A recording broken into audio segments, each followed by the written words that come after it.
নমস্কার বন্ধুরা, আমার ছোট্ট চ্যানেলে আপনাদের সবাইকে স্বাগত জানাই। আজকে দেখুন সিম আলু দিয়ে ট্যাংরা মাছের ঝোল রান্না করব। দেখুন বন্ধুরা, কত সুন্দর সুন্দর ট্যাংরা মাছ। আজকে কিন্তু সিম আলু দিয়ে ট্যাংরা মাছের খুব সুন্দর একটা ঝোল রান্না করব। তো ভিডিওটা পুরোটা দেখবেন বন্ধুরা, আশা করছি ভালো লাগবে। আমার চ্যানেলে এখনো পর্যন্ত যারা সাবস্ক্রাইব করেননি সাবস্ক্রাইব করে দেবেন, পাশে থাকা বেল আইকনটি বাজিয়ে দেবেন। যখনই কোনো ভিডিও আমি আপলোড করব সাথে সাথে আপনারা নোটিফিকেশনটা পেয়ে যাবেন। তো বন্ধুরা দেখুন, আমি এখানে এইরকম সিম নিয়েছি। আপনারা পছন্দ অনুযায়ী যে কোনো সিম দিয়ে কিন্তু রান্না করতে পারবেন।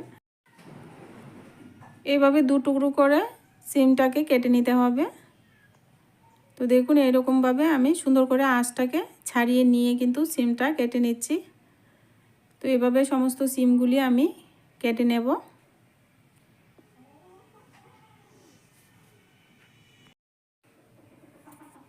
সিম আলু দিয়ে ট্যাংরা মাছের ঝোল ভীষণই সুস্বাদু লাগে বন্ধুরা। শীতের দিনে তো এইরকম রেসিপি ভীষণ ভালো লাগে। তো দেখুন সিমের সঙ্গে আমি আলুটা এইভাবে একটু লম্বা করে কেটে দিচ্ছি। সমস্ত সবজিটা কাটা হয়ে গেছে। এবার একটা বোলের মধ্যে নিয়ে জল দিয়ে ভালো করে 2-3 বার জল পাল্টে ধুয়ে নিতে হবে।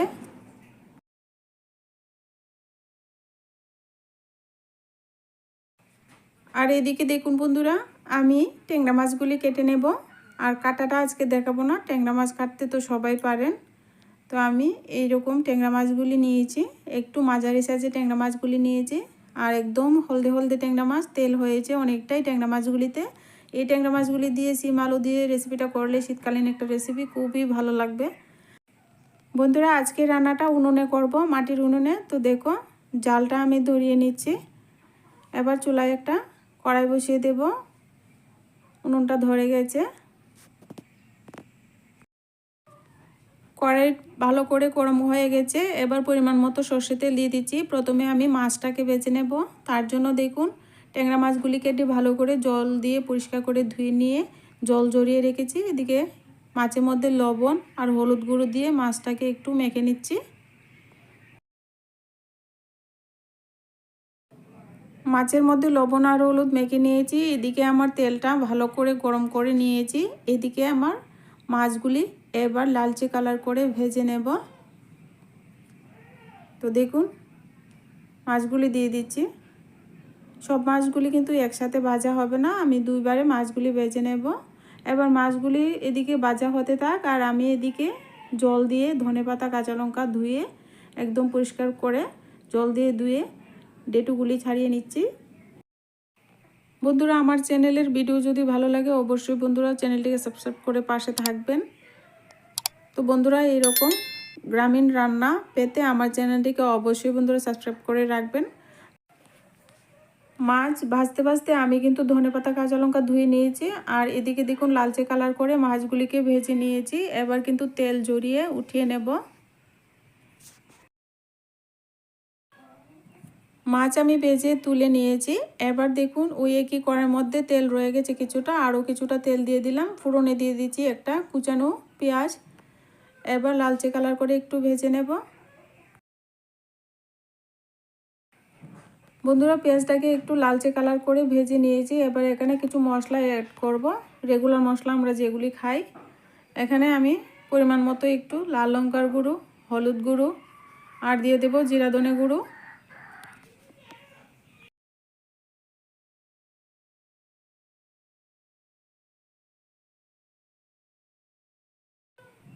মশলাগুলিকে ফোড়নের সঙ্গে একটু ভেজে নিচ্ছি। এবার এখানে আগে থেকে কেটে রাখা সিম আলু একই সঙ্গে কিন্তু ভেজে নেব। আপনারা কিন্তু আলাদা করে সিম আলুটাকে ভেজে নিতে পারেন, তো আমি কিন্তু ফোড়নের সঙ্গেই ভেজে নেব। সবজিটাকে এবার মশলার সঙ্গে ভালো করে নেড়েচেড়ে ভেজে নিতে হবে। চুলা আঁচটাকে এই পর্যায়ে একটু লোতে করে সবজিগুলিকে ভেজে নেব। এর মধ্যে পরিমাণ মতো একটু লবণ দিয়ে দিচ্ছি। লবণ দিলে সবজিটা তাড়াতাড়ি একটু সেদ্ধ হয়ে যাবে। তো এবার একটু পর পর এভাবে নাড়াচাড়া করতে করতে দেখুন সবজিটাকে ভেজে নেব। এবার চুলা আঁচটাকে লো করে 1 মিনিটের জন্য ঢাকনা চাপা দিয়ে দিলাম। ঢাকনা চাপা দিয়ে এবার 1 মিনিট পর ঢাকনাটা তুলে আবারও নেড়েচেড়ে একটু ভেজে নেব সবজিটাকে।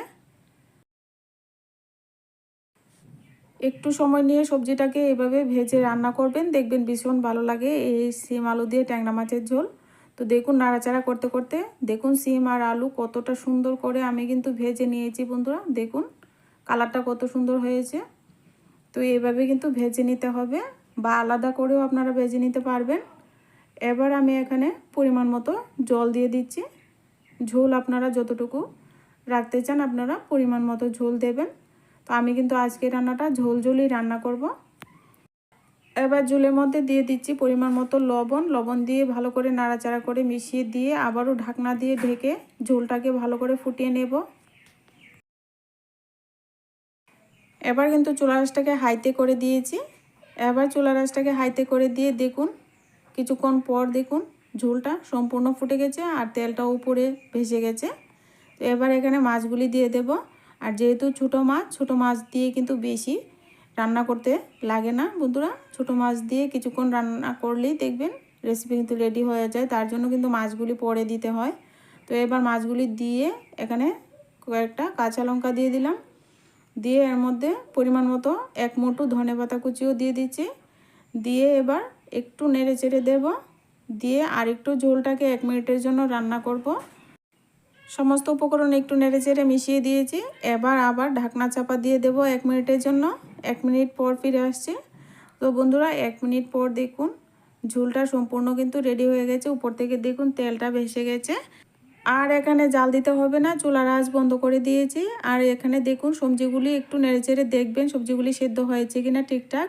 তো আমার দেখুন সবজিগুলি সমস্ত সবজি সেদ্ধ হয়ে গেছে। এবার নামিয়ে পরিবেশন করে নিচ্ছি।